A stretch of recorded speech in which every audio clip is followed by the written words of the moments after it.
क्या शहर, क्या गांव और क्या सेक्टर, क्या कॉलोनी, कुछ बारिश के हैं या बारिश के आड़ में ये जो कुछ जल जमाव जो आपको दिख रहा है, ये यहाँ आप देख रहे हैं कि वार्ड 29 का एरिया है और इस जगह पे ये तमाम लोग जो है, इन लोगों के आने जाने का ये रास्ता है, सेक्टर में है। और ख़ासकर मेन लोकेशन पे आपको देखेंगे पब्लिक से जुड़ा हुआ एक तो एमराल्ड स्कूल सामने है और ये एक हॉस्पिटल है। और सेक्टर के वासी जो लोग यहाँ, इनके लिए ये अच्छा रास्ता है, जिस रास्ते से इन लोगों का रोज़ का जाना आना हो रहा है। ये तमाम लोग आज जैसे बैठे, कहूँ तो आज सैटरडे का दिन है और ये लोग कहीं ना कहीं अगर कहीं बाहर कुछ सामान लेने जाना हो या घर से कहीं ऑफिस दफ्तर जाना हो, इनके लिए इस रास्ते से अब या मंत्री देखें या फिर जनता खुद अपने आप को चुप बैठकर ये एहसास करे कि हम स्मार्ट सिटी में रह रहे हैं। जी, आप लोग स्मार्ट सिटी का अनुभव कर रहे हैं और मुझे लगता है कि बारिश में इस तरीके का जो अनुभव स्मार्ट सिटी का है, खासकर कैसा अनुभव हो रहा है। वार्ड नंबर 29 में देख रहा हूँ कि किस तरीके के बदतर हालात हैं और जनप्रतिनिधि हैं आप लोग यहाँ पे, जिस तरीके से देख रहे हैं कि लोग, जनता परेशान है इस वार्ड में। और लोगों ने जब बुलाया तो आप भी खासकर पार्टी की विशेष से है, क्या है स्थिति लोगों की, कैसे इस तरीके की नौबत और जिल्लत की ज़िंदगी में जी रहे हैं। मैं सीए शुक्ला वार्ड नंबर 29 का नगर निगम चुनाव का भावी प्रत्याशी बोल रहा हूं और आपका मैं बहुत बड़ा आभार व्यक्त करना चाहता हूं कि आप जनता की और हमारी बातों को जनता तक जो है पहुंचा रहे हैं, इसके लिए मैं आपका आभारी हूं। आप ये जो सारी समस्या है यहाँ की जो चल रही है, आम जनता इतना त्रस्त हो के सारा वो करके परेशान हो के जब मुझे पता चला तो मैं भी यहाँ पहुँचा हूँ। ये जनता, यहाँ की लोकल जो प्रशासन है, बीजेपी का जो शासन और प्रशासन से इतना त्रस्त आ गई है, इतना परेशान हो गई है।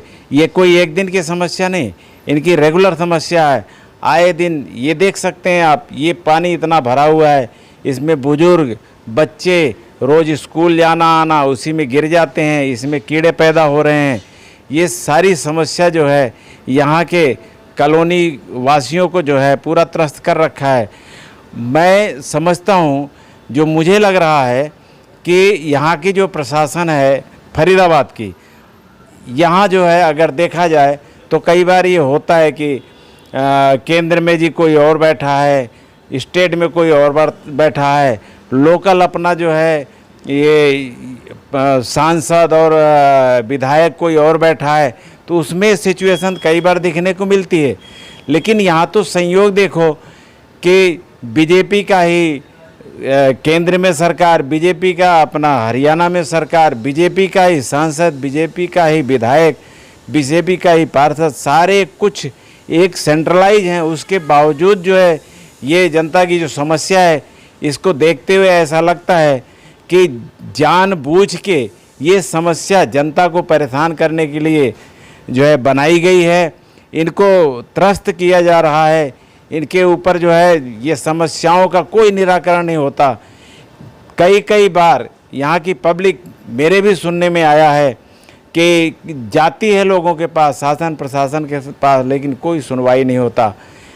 मैं जो है आम आदमी पार्टी का सक्रिय कार्यकर्ता होने के नाते जब लोगों ने मुझे बताया इस समस्या का जो है ये इतनी बड़ी समस्या है, तो मैं भी जनता के साथ खड़ा हूं और जनता की आवाज़ मैं भी शासन प्रशासन तक पहुंचाने के लिए मैं भी पूरा प्रयास करूंगा और 24 घंटे जनता के साथ खड़े होकर इनकी समस्याओं को लेके मैं भी इनके साथ जूझता रहूंगा।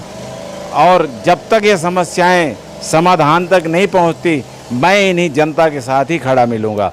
अगर आप समझना चाहते हैं कि इनकी कितनी बड़ी समस्या है, तो ये सब खड़े हैं, यहाँ के लोग खड़े हैं स्थानीय, आप इनसे बात करके इनकी समस्याओं का मतलब समस्याओं के बारे में जानकारी ले सकते। लग रहा के गोद में बैठे हैं, मंत्री जी भी बगल से हैं और उसके बाद से क्या आप लोग खामोश रहते, क्या ये समस्या उठाते क्यों नहीं, बताते क्यों नहीं है?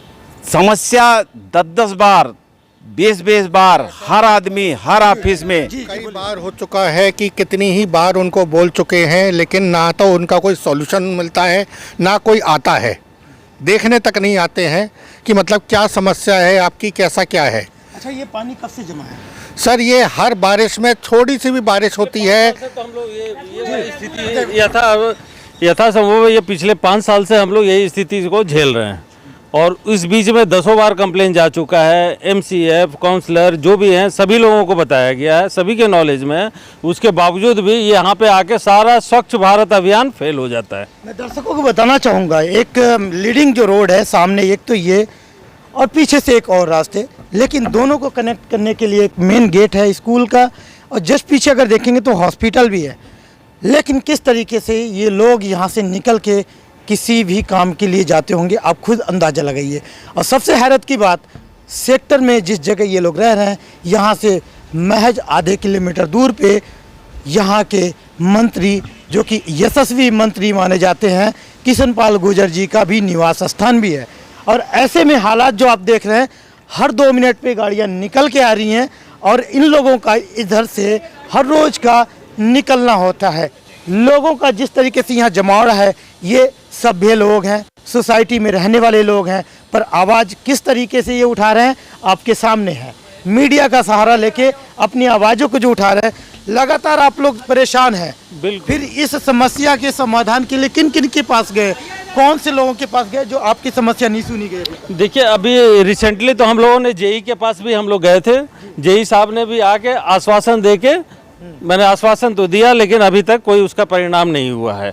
और बाकी भाई साहब भी बताएंगे, सभी लोगों ने मिलके हम लोगों ने, कुछ लोग पानी में, कुछ लोग जनता को कहना चाह रहा हूं, राष्ट्रपति बीजेपी का, उपराष्ट्रपति बीजेपी का, प्रधानमंत्री बीजेपी का, मनोहर खट्टर बीजेपी की, हमारे केंद्रीय मंत्री कृष्णपाल गुर्जर बीजेपी के, MLA बीजेपी का, काउंसलर बीजेपी का, मेयर बीजेपी का। अब बीजेपी क्या चाहती है, हमारा ब्लड चेक कराए, अगर उसमें हमारे हीमोग्लोबिन की जगह बीजेपी लिखा है तो कृपया इसको कराए, वरना ना कराए। हम इस समस्या से बहुत परेशान हैं।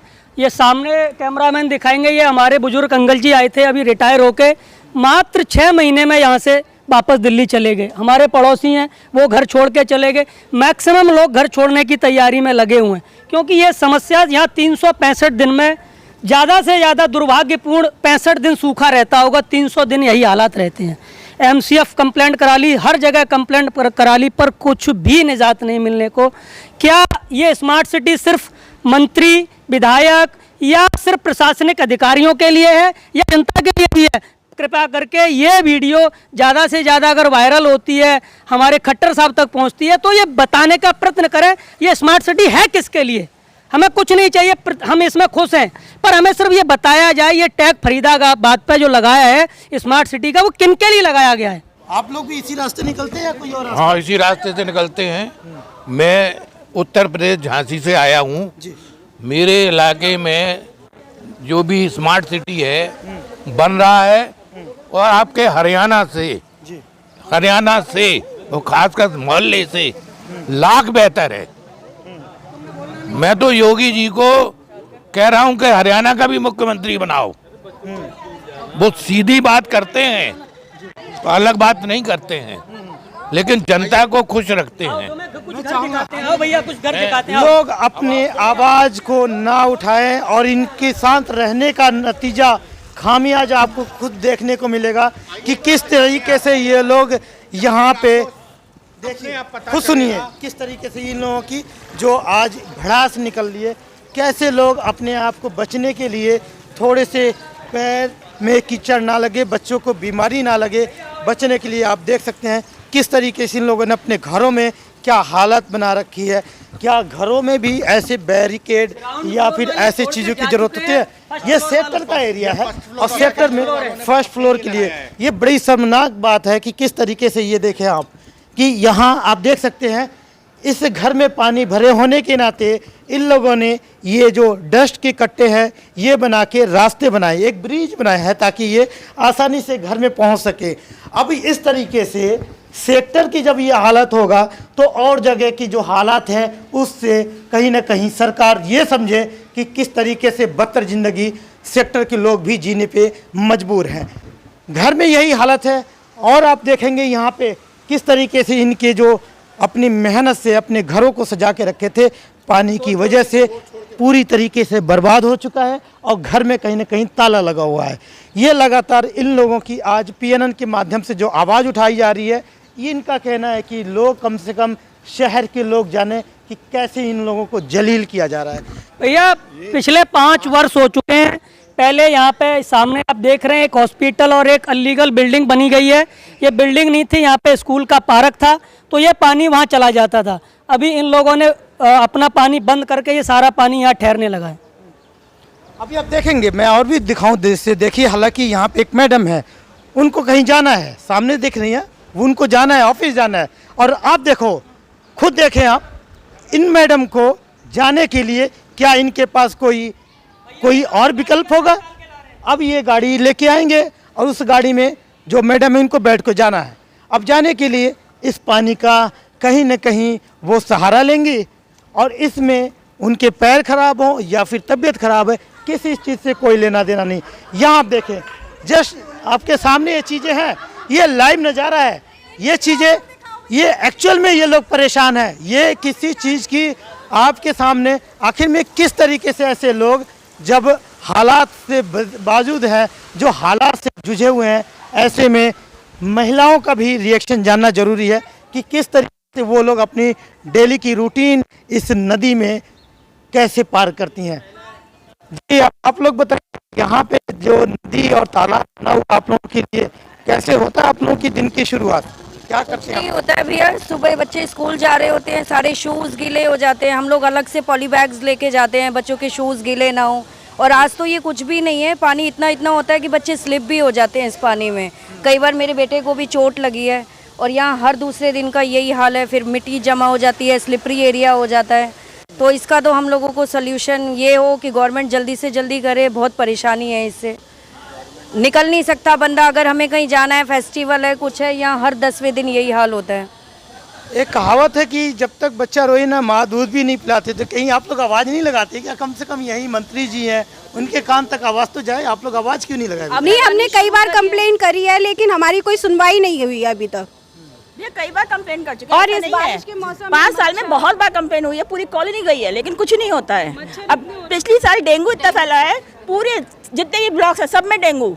मुझे हुआ, मेरे को प्लेटलेट्स भी चढ़े, लड़की एडमिट हुई, सब लोग यहाँ पर डेंगू से परेशान हुए। अब फिर वही टाइम आ गया है, अब लग रहा है कि निकलो यहाँ से। ये क्या करें, लेकिन कैसे जाएं? पहले जो जेई साहब थे यहाँ पे, वो कह रहे थे आपकी फाइल ऑलरेडी प्रोसेस हो चुकी है, सब कुछ हो गया है, अप्रूवल हो गया है, कि टेंडर लेने वाला कोई नहीं मिल रहा फरीदाबाद के अंदर। टेंडर नहीं ले रहा, पिछले 4 महीने से हम ये सुनते आ रहे हैं। अभी 2 दिन पहले यहाँ जेई आया था, वो देख के गया, वो कह रहा है जी मैं आपका रास्ता बना देता हूँ, कुछ नहीं किया। और उसके बाद कह रहे हैं कि मैं आपकी फ़ाइल अभी लगाऊंगा। पता नहीं क्या फ़ाइल लग रही है, क्या हो रहा है, समझ में नहीं आता। ये चलता है, ये प्रोसेस चल ही रहा है पिछले 3 साल से, ऐसे ही सुनते आ रहे हैं हम। तो जो यहाँ के पार्षद हैं, पार्षद साहब भी यही कहते हैं कि आपके टेंडर लेने को कोई तैयार नहीं है। एक बार और लास्ट में मैं चाहूँगा कि दर्शकों को दिखाऊँ कि पीछे आप देखें कि जिस तरीके से ये मेन रास्ता है बच्चों को जाने के लिए, और आप देखें तो यहाँ मेन गेट भी है, स्कूल का जो गेट है। इस रास्ते से कैसे बच्चे जाएंगे? कोरोना काल में 2 साल से स्कूल बंद, ऐसे में भी डर हर समय बना है कि कहीं फिर से बीमारी के शिकार ना हो जाए देश। ऐसे में जब बारिश का मौसम है, लोग जल जनित बीमारियों के अक्सर शिकार होते हैं। डेंगू, मलेरिया, चिकनगुनिया कॉमन है ऐसे सीजन में। अब ऐसे में सेक्टर वासी क्या करें, इनके लिए और क्या विकल्प है? हालांकि आप देख सकते हैं कहाँ तक पानी है और वहाँ स्कूल के चौखट तक जाने के लिए लोगों को क्या कुछ करना पड़ता होगा। देश दुनिया की हर लेटेस्ट खबर देखने के लिए सब्सक्राइब करें हमारे चैनल PNN को और साथ ही बेल आइकन दबाना ना भूलें।